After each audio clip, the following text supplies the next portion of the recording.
The First World War, fought between August 1914 and November 1918, was one of the deadliest conflicts in the history of human civilization and one of the low points for humans as a species. The war is estimated to have killed between 15 and 22 million people, including scores of civilians, many of whom were unarmed women and children. Soldiers of the UK and its territories, alongside the French army, clashed with the German forces across Europe in what would come to be known as the Western Front.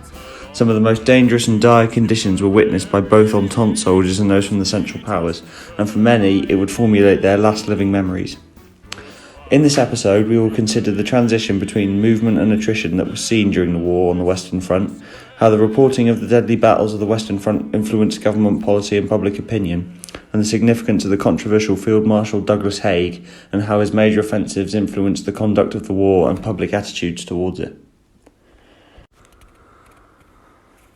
Leading up to World War I, Europe was a powder keg waiting for a match.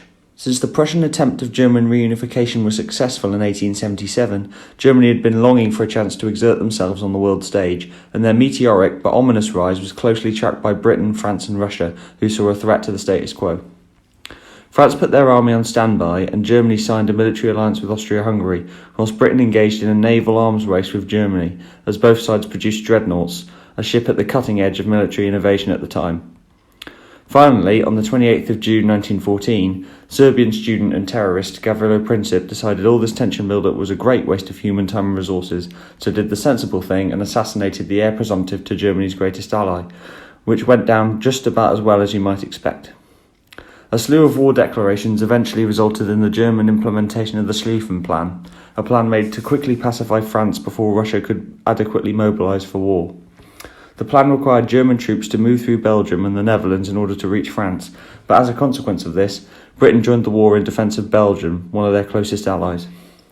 Britain then sent a British expeditionary force to France to halt the German advance, which can be seen as the beginning of the British involvement on the Western Front. The British Army was in a better state than could be said for the other wars on the course. Lessons learnt from the humiliating, drawn-out victory against the Boers in South Africa had been implemented, with soldiers trained in concealment, aka hiding behind cover and picking off enemies, and the adoption of smokeless powder, making them sometimes invisible in battle. The structure of the army had also been greatly reformed. Richard Haldane made a swathe of changes to the army between 1906 and 1912, which primarily included the creation of the British Expeditionary Force and the British Territorial Force, a change which greatly increased the army's efficiency and quality.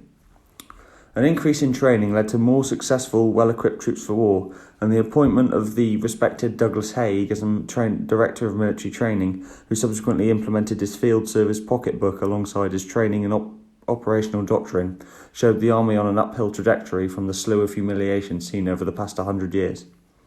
Sir John French, Commander-in-Chief of the BEF at the outbreak of the war, didn't expect the war to be long or costly, but Haig foresaw a war lasting 3 to 4 years with large casualties for both sides, and it was his theory which proved to be correct, as the war quickly slowed to a crawl and then to an almost complete stop, becoming a war of attrition.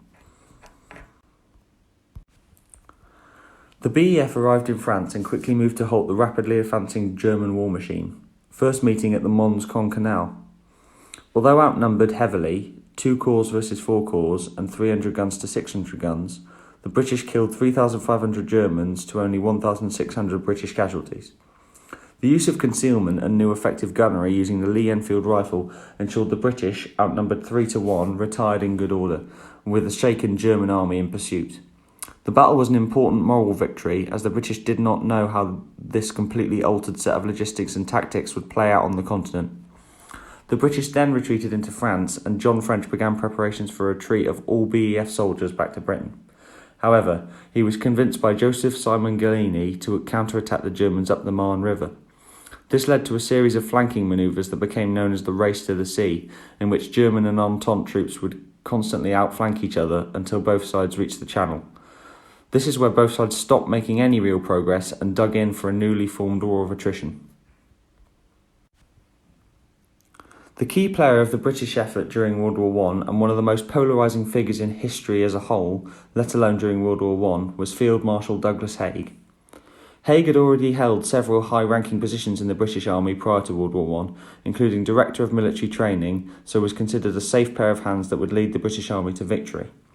AJP Taylor, a respected British historian, gave a true, reasonably positive account of Haig's potential for military success in Europe. Haig had a fine appearance and a stern devotion to duty. Though he had no more idea than the French how to win the war, he was sure that he could win it. Divine help would make up for any deficiencies on his part. This unshakable confidence, combined with his influence at court, enabled Haig to survive a long record of failure and to emerge in the end victorious. His instructors gave him glowing reviews, and at Sandhurst he was regarded as top in everything by those who taught him. He was considered a new ideas man, someone who could inject new life into the army, but was critical and mistrusting of the French, who he considered to be tactically inferior to the British. Overall, his appointment to the top job, head of the BEF, was received well by almost everyone, and added to the general air of patriotic but cautious optimism that cloaked the war in its early years. However, attitudes of many would change as the war dragged on, and he eventually cemented himself as a controversial figure of the conflict in its entirety. A key feature of World War I on the Western Front was the trench system, stretching from the English Channel to Switzerland, an approximate 475 miles in total. It took 6 hours for 450 men to dig 250 yards of trenches, illustrating the behemoth effort required in its construction. Both sides dug in over the winter of 1914-15, and it became clear that something would eventually have to budge or the war would simply continue forever.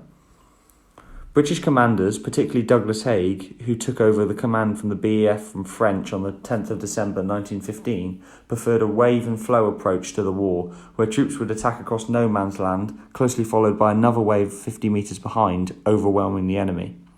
This tactic was one of the biggest killers of British soldiers in the war, but was still thought to be effective by those in charge. At the beginning of 1916, Haig was acutely aware that we would have to take on a more offensive approach if he was to make any real progress. Deciding that the French offensive at Verdun had sufficiently worn down the enemy in preparation for a decisive assault, Haig decided on an Anglo-French attack at the French-chosen location of the Somme, which would relieve pressure on the French at Verdun and would get the war moving again. After much disagreement between Haig, French command, and the Cabinet Office, a date of the 1st of July was selected to begin the offensive. The first day of fighting saw 58,000 British casualties as the walking British troops were mown down by German machine gun fire, having been told the barbed wire and gunnery positions that lined no man's land had been destroyed. The battle took over 400,000 lives from the UK and overseas dominions and produced a continued stalemate. A key reason for the high death rates in World War I was the significant technological advancements made by each side. It could be argued that one of the many reasons for the outbreak of the war is that everyone wanted to test their crazy weapons out on each other. The SMLE, or Short Magazine Lee Enfield Mark III, was the British standard issue rifle during the war. It was capable of firing 15 rounds a minute if in the hands of a trained marksman, and when combined with smokeless powder, was a highly effective killing machine. Machine guns, particularly the Lewis and Vickers gun and the MG08, accounted for many war kills as their high and wide rate of fire, around 60 rounds a minute, cut down soldiers crossing no man's land. Additionally, grenades, flamethrowers and mortars were all used in the war and became battlefield fixtures afterwards. Tactical advancements also led to increased casualties. The aforementioned wave and flow tactic resulted in many deaths, and innovative tactics such as bite and hold, famously used by General Plummer, and the creeping barrage proved highly effective on the battlefield. However, one new battlefield technology rises above the rest in significance. On the 24th of December 1915, plans were presented at the Interdepartmental Conference for a Caterpillar machine gun destroyer. The idea was popular, but the name was not, so the committee decided after some back and forth to give it a shorter, catchier name, the Tank. The usage of the British Mark I tanks at the Battle of the Somme was a game-changer for World War I and warfare more generally. The concept of an artillery cannon mixed with the close-range fighting capabilities that didn't require horses to draw it was highly appealing to the British leadership, particularly Haig, and as such the usage of tanks increased over the war until 10,000 existed on the Western Front at its conclusion. The Battle of the Somme concluded indecisively, but eventually the Germans withdrew to the Hindenburg Line, a German defensive position behind the Noyon salient built to delay a spring offensive by the Entente in March 1917. At this stage, a furious David Lloyd George, in the face of mounting casualties, put Haig under the command of Robert Nivelle, the new French commander, but this was largely a failure, with the British fighting at the Battle of Arras. After this, Haig conducted the offensive at Passchendaele, also known as the Third Battle of Ypres. The conditions were equally terrible to those at the Somme, but it created far fewer casualties for the British and ended in relative success of the capture of the ridges around Ypres. A common critique of Haig is that he was too readily convinced to commit swathes of men to their deaths, and although this is true in some respects, the German losses that these mass attacks inflicted were much more difficult to replace and arguably ended German chances of victory in the war. Although very little ground was taken by the British at Passchendaele, the Germans were certainly in a vulnerable position after the battle, and it was beginning to look like an end to the war was in sight. German Supreme Commander Ludendorff planned a mass offensive to claw back the war, with 1.6 million men and 16,000 guns in an attempt to gain peace with the Entente before the US joined the fray. A deep wedge was driven into the British front, but a counterattack was soon launched, masterfully conducted by Haig, who had learnt from the Somme and Passchendaele. The British now had aerial superiority in the region, and with everything going right for them, Britain and their allies gained miles of ground per day. This was the backdrop for the end of the war, which came in November 1918 after an armistice was signed between both sides. Throughout World War I, propaganda and war reporting continued to play a large part in influencing both government policy and public opinion. Although opposition to the war was small in 1914, a vocal minority had concerns about government activity in respect to the war and the potential casualties such a global war might create. Public mood largely persisted of a patriotic optimism and unity, with previously feuding groups coming together for the war effort. A prime example of this is Irish nationalist leader John Redmond sending troops to Britain to aid on the Western Front. War opposition primarily came from Quakers and Socialists, and other groups saw the war as fertile ground to push for their cause, such as Emmeline Pankhurst calling on the government to allow women equal status in munitions factories. Throughout the war, there was little sign of or potential for a revolutionary unrest, unlike Russia, and although anti-war demonstrations were held, the public remained largely on side throughout the war's duration. The government also instituted control and censorship over the media during World War I. The British government largely ensured the papers censored themselves, but strictly controlled direct reporting of the war from reporters or from soldiers. Letters home from soldiers were read by censors, and references to battle plans, units and objectives were removed. Some newspapers did manage to fly under the radar, but national newspapers, found on Fleet Street, could not post a word about the war without someone in government hearing about it. The government also sanctioned an official film, The Battle of the Somme, to be shown in cinemas to display the war effort.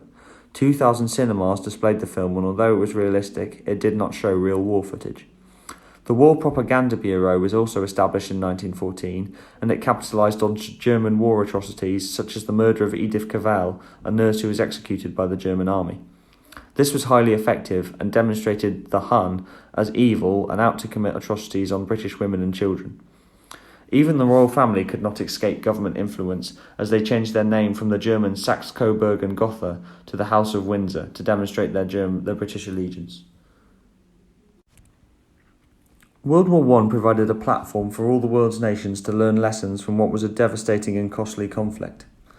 Germany was reduced to a shadow of its former self under the Treaty of Versailles, but rather than weakening nationalist spirit in Germany, it bolstered the people, eventually leading to the appointment of fascist Adolf Hitler and the rise of the Nazi Party. The League of Nations was also created, but this would do little to stop the rising tide of fascism in Europe. The war demonstrated the true new efficiency in which humans could kill each other, and struck a vast difference to the Napoleonic Wars, showing a seismic shift in warfare over the 100 years.